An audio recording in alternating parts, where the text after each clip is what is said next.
สบายดีสำหรับคลิปนี้เนาะจะพาไปเบิ่งการเที่ยวหลวงพระบาง4มื้อ3คืนเนาะเดี๋ยวมาเบิ่งภาพบรรยากาศกันเลย เพราะว่าตัวนี้จะแม่นเราไปเที่ยวตลาดกลางคืนเนาะไปเลาะซอกของกินหรือว่าไปซื้อเครื่องของตนของฝาก แต่ก่อนอื่นหมดก็ต้องขอโทษขออภัยนำเสียงพากย์เนาะเพราะว่าเป็น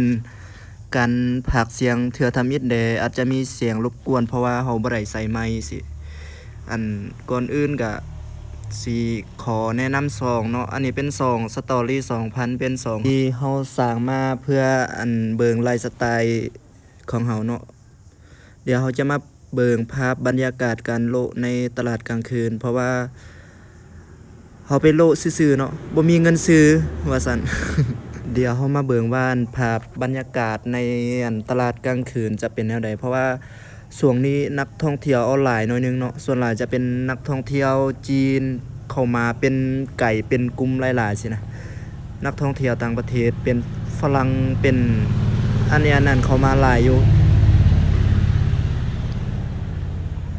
แต่อันนี้จะเป็นภาพบรรยากาศตอนเช้าเนาะเป็นแคมแม่น้ำคอง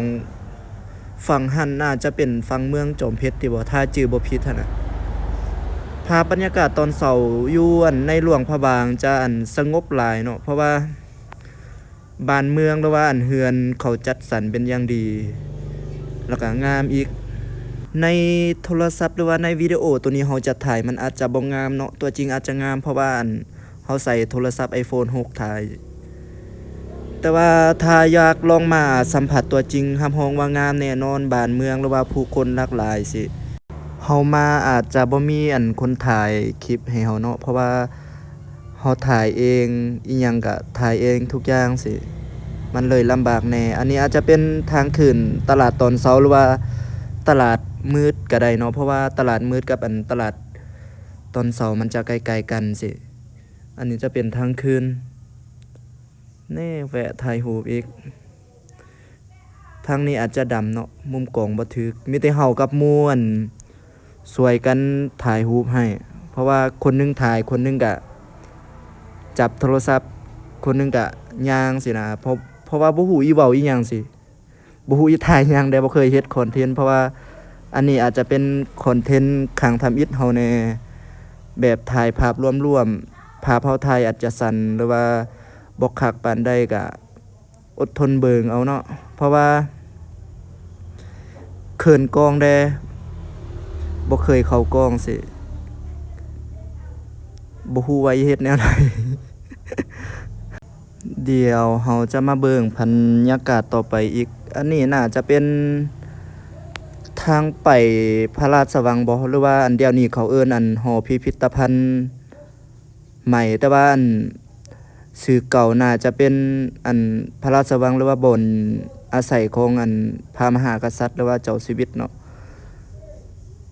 แต่ว่าตอนเฮามาเขายังบ่เปิดเพราะว่ายังบ่ฮอดโมงปกติเขาเปิด 8 โมงเช้าอันนี้น่าจะเป็นทางขึ้นวัดภูซีแต่ว่าเฮาบ่ได้ขึ้นวัดภูซีเนาะมันเมื่อยเด้ไว้โอกาสหน้าซะเนาะอันนี้น่าจะเป็นวัดทางในเป็นของหอพิพิธภัณฑ์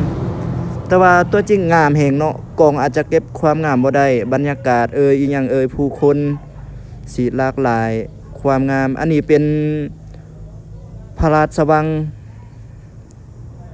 ของเจ้าชีวิตลาวเฮาบรรยากาศตอนเช้านักท่องเที่ยวหรือว่าแขกเขามาเที่ยวเริ่มเข้ามาหลายแล้วเนาะคนเริ่มหลายเติบส่วนหลายนี่ตามเบิ่งนักท่องเที่ยวส่วนหลายคนจีนติบ่คนจีนมาหลายอยู่เดี๋ยวเราจะมาเลาะเบิ่งขอบเขตในบริเวณพระราชวังเนาะอันนี้เป็นนักท่องเที่ยวหลายเติบเดี๋ยวไว้โอกาสหน้า EP 2เอาเนาะเพราะว่าEP นี้เขาจะถ่ายแบบสั้นๆไว้โอกาสหน้า EP หน้าบ๊ายบายลืมอีกอันนึงสปอนเซอร์เขาได้เด้อ